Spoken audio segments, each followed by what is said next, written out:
बिस्मिल्लाहिर्रहमानिर्रहीम। अस्सलाम वालेकुम। आज हम बात करेंगे मीर शकील और रहमान के हवाले से। एक केस की समाअत थी और ये समाअत कल थी 1 जून को, लेकिन कुछ ऐसे मामलात थे और कुछ ऐसी इम्पोर्टेंट चीज़ें थी जिन पे बात करना ज़रूरी था, इसलिए मैंने कल इसके ऊपर आपके साथ शेयर नहीं किया था इसकी समाअत का हवाल, क्योंकि कल मैं ख़ुद अदालत में भी मौजूद था और जो भी कार्रवाई हुई वो उसका मैं आई विटनेस भी हूँ।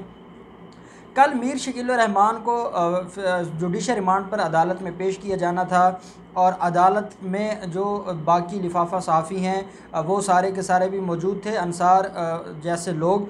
अब इनका जो अदालत के अंदर ये क्योंकि सुबह से ही पहुंच जाते हैं और इनका ये होता है कि जैसे इनका गॉड फादर आएगा तो सबसे पहले कौन उनको जाकर उनके पाँव छुएगा, उनसे जाकर बरकत लेगा या जो भी इनके माइंड में होता है। लेकिन ये सुबह सुबह पहुंच जाते हैं, 8 बजे कोर्ट टाइम होता है, ये 8 बजे से 10 मिनट पहले पहुंच जाते हैं। लेकिन कल इन बेचारों के साथ हाथ हो गया है, क्योंकि कल से जो काम है वो शुरू हो चुका था। अदालतों में जो रेगुलर केसेस हैं उनके ऊपर हेयरिंग रिज्यूम हो गई, स्टार्ट हो गई दोबारा से। और इनको ये लगा था कि मीर शकील रहमान के केस में भी समाअत होगी और इसके ऊपर भी कार्रवाई आगे चलेगी, लेकिन मीर शकील रहमान के केस में कार्रवाई नहीं आगे चली। उसकी वजह यह है कि मीर शकील रहमान को पेश नहीं किया गया था कोरोना वायरस की वजह से। और ये बड़ी एक दिलचस्प इसमें जो समाअत में गुफ्तगू हुई जवादुल हसन साहब की, जो नैब अदालत के जज हैं, और जो जेल अथॉरिटीज़ थी उनकी। और इसके हवाले से एक अहम बात भी मैं आज आपके साथ शेयर करना चाहूँगा कि एक शोकाज जारी किया गया था नैब अदालत की तरफ से जेल हुकाम को, उसका जवाब आया और उस जवाब में बड़ी दिलचस्प चीज़ें थी जो आपके साथ शेयर करना ज़रूरी हैं। अमजद परवेज़ साहब पेश होते हैं मीर शकील रहमान की तरफ से, और हाफिज़ आसिम मुमताज़ जो कि प्रोसिक्यूटर हैं नैब के, उन्होंने नैब को रिप्रेजेंट किया। जवादुल हसन साहब की अदालत थी, नैब अदालत 2। और जब अदालत में कार्रवाई शुरू होती है तो जो एहतसाब अदालत के जज हैं उन्होंने इस्तफसार किया कि मीर शकील रहमान मुल्ज़िम किधर हैं, तो जिस पर जेल हुकाम ने कहा कि मीर शकील रहमान को कोरोना वायरस के मामलात की वजह से पेश नहीं किया गया। तो अदालत ने कहा कि आप एक मुल्ज़िम है, एक मुजरिम है, आप उसको इतनी प्रोटेक्शन दे रहे हैं, तो अगर इतने ही कोरोना वायरस के ख़तरात हैं तो फिर ये अदालतें क्यों खोली हैं, फिर ये वकला क्यों आते हैं, फिर ये जजेस क्यों आते हैं, फिर ये जो लॉकडाउन ख़त्म हुआ है, अगर पूरे मुल्क में लॉकडाउन ख़त्म हो सकता है, सारे मामलात चल सकते हैं और सारे अपने अपने काम पर वापस आ सकते हैं, तो ये जो मुल्ज़मान हैं इनके लिए कोई स्पेशल प्रोटोकॉल है, इनको क्यों नहीं पेश किया जाता? इनका जो अदालत में पेश होना है जिसकी वजह से कार्रवाई रुक जाती है क्रिमिनल ट्रायल में, जब तक मुल्ज़िम अदालत में मौजूद ना हो कोई कार्रवाई आगे नहीं बढ़ सकती। तो अदालत ने कहा ये आप लोग कर क्या रहे हैं, इस तरह तो मामलात नहीं चलेंगे। अगर आप लोग अदालत के साथ इस तरह आंख मचोली खेलते रहेंगे तो अदालत तो अपना काम नहीं कर पाएगी। तो जिस पर जेल हुकाम ने कहा कि 7 जून तक हमने लेटर लिखा है सेशन जज लाहौर को कि 7 जून तक हम मुल्ज़मान को पेश नहीं कर पाएंगे, हाँ अहम केसेस के जो मुल्ज़मान हैं उनको पेश करेंगे। अदालत ने कहा कि इससे ज़्यादा अहम केसेस कौन से हैं, जो नैब के केसेस हैं और जिसमें आपको कहा गया है कि मुल्ज़मान को, क्योंकि जो जुडिशल रिमांड है उसमें यह समझा जाता है कि जो मुल्ज़िम है वो अदालत की कस्टडी में है, अदालत ने हर 14 दिन के बाद मुल्ज़िम को देखना होता है, उसके कोई मसाइल हैं, उसकी कोई परेशानी है, अदालत ने इन सारी चीज़ों को नोट करना होता है। अब आप लोग बताते नहीं हैं और जिस दिन डेट ऑफ हियरिंग होती है उस दिन आप आकर ये सारी चीज़ें कहानियाँ गढ़ना शुरू कर देते हैं। अदालत ने यह भी कहा कि जो मीर शकील रहमान के जानने वाले हैं, जो उनके दोस्त हैं, वो सुबह से आकर बैठे हैं, तो आपने अगर नहीं पेश करना होता आप एक दिन पहले बता दें, ताकि ना अदालत का टाइम डिस्टर्ब हो, ना ये जो सिक्योरिटी के ऊपर लोग मामूर हैं ये वहाँ पर खड़े रहें, और ना ये सारे का सारा प्रोटोकॉल जो है वो इस सारे मामलात में रहे। हाफिज़ आसिम मुमताज़ ने, जो कि नैब प्रोसिक्यूटर थे, उनका ये कहना था कि नैब हुकाम के पास जब थे और फ़िज़िकल रिमांड पे थे तो अदालत में पेश किया जाता था, और ये अब कोई बहाना नहीं है। और ये जो कुछ हो रहा है ये जेल हुकाम जानबूझकर उसको पेश नहीं कर रहे। तो अदालत ने कहा कि पिछले दिनों मैंने शोकाज नोटिस जारी किया था, जो मैं आपको बड़ी अहम बात बताने वाला हूँ।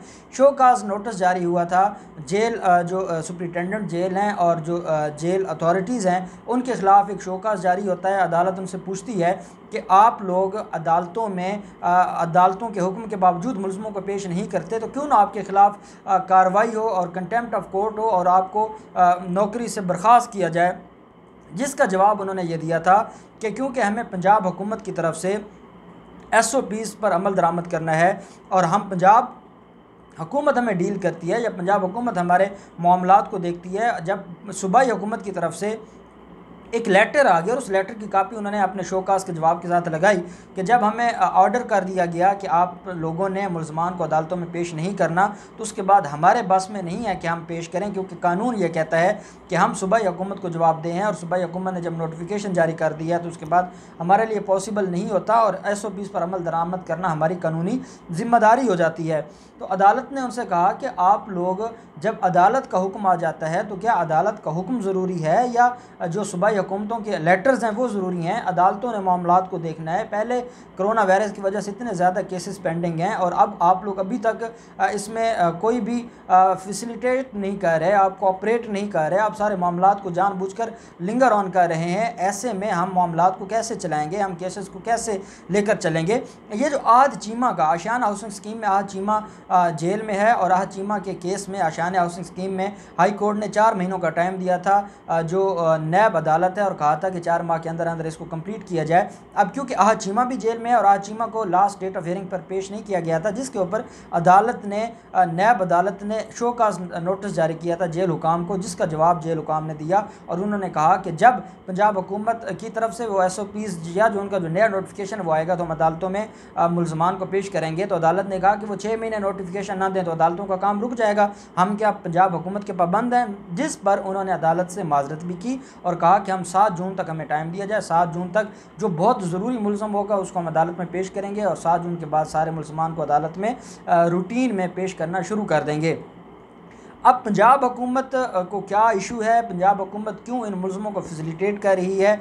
क्या सिर्फ हकूक़ मुलज़मान के हैं जो जेलों में मुख्तलिफ़ क्राइम करके गए हैं, या जो लोग अब जिन लोगों की प्री अरेस्ट बेल होती है या बेल बिफोर अरेस्ट है, जैसे सेशन कोर्ट्स में है, वहाँ पे मुलज़मान पेश हो रहे हैं, और जो पेश नहीं होता अदम पैरवी उसकी खारिज कर दी जाती है। बाकी सारे केसेस हैं रूटीन में, रेगुलर केसेस, और वर्क शुरू हो गया है।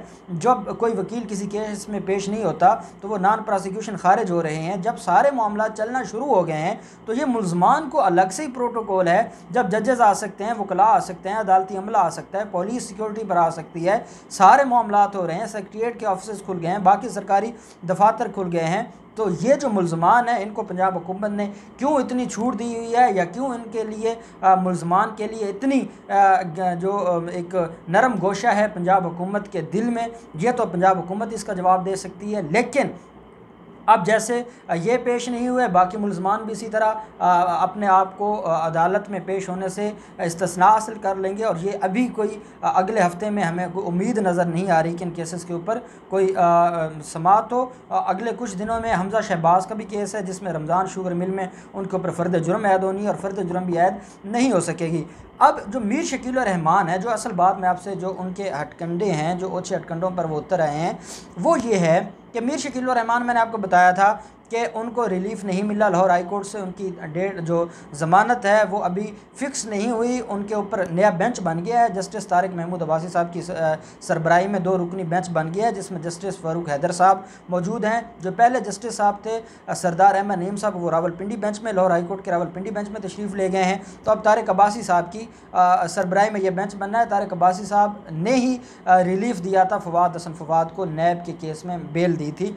तो अब उनके पास ये केस लगना है, और ये अगले चंद आने वाले दिनों में ये जो ज़मानत है वो फ़िक्स हो जाएगी। लेकिन जो मीर शकील रहमान है उन्होंने अपने मीडिया ग्रुप को ये कह दिया है कि वो अब जो प्रोपेगेंडा है वो उसको ज़्यादा से ज़्यादा फैलाया जाए और हुकूमती लोगों को परेशान किया जाए, हुकूमती लोगों को कोरोना वायरस के मामलात पर इतना ज़्यादा उनके ऊपर तनकीद की जाए ताकि हुकूमत और नैब कहीं ना कहीं हमारे साथ बारगेनिंग पर उतर आएँ और हम जिस मुश्किल में है इस मुश्किल से निकल आएँ। क्योंकि उनको जो उम्मीद थी और वो ये समझते थे कि शायद उनको कोई रिलीफ मिल जाएगा और जो प्ली बारगेनिंग है वो प्ली बारगेनिंग अपनी कामयाब करवा सकेंगे, लेकिन प्ली बारगेनिंग उनकी कामयाब होने वाली नज़र नहीं आती। इसलिए अब वो ओछे हटकंडों पर उतर आए हैं और अब वो ब्लैकमेल करने के लिए हुकूमत को और नैब को उन्होंने अपने जो लिफाफा साफ़ी हैं या वजीफ़ा गौर साफ़ी हैं उनकी ड्यूटी लगा दी है। आजकल आप देखते होंगे जंग अखबार में एक इदारिया छपता है और वो मुजाहिद मंसूरी जो कालम नवीस हैं, कालम निगार हैं, उनकी तरफ से, और वो है मीर शकील रहमान के जराइम की गवाही। अब वो डेली बेसिस पे अब ये छापना शुरू कर दिया इन्होंने, और ये समझते ही हैं कि शायद ये अदालतों को ब्लैकमेल कर लेंगे या प्रेशराइज़ कर लेंगे। अब ना अदालतें इस तरह ब्लैकमेल होने वाली हैं, ना हुकूमत ब्लैकमेल होने वाली है, और ना ही जो नैब है वो कहीं ना कहीं ब्लैकमेल होने वाली है। इंशाल्लाह इनको सज़ा होगी। अब 15 जून के लिए इनके जुडिशल रिमांड में तोसी कर दी है। अब 15 जून को मीर शकील रहमान को पेश किया जाएगा, और 15 जून तक उम्मीद है कि इसमें रेफरेंस भी फाइल हो जाएगा और इस केस की कार्रवाई आगे शुरू हो जाएगी। जो भी डेवलपमेंट होगी हम आपको आगाह करेंगे। बहुत शुक्रिया।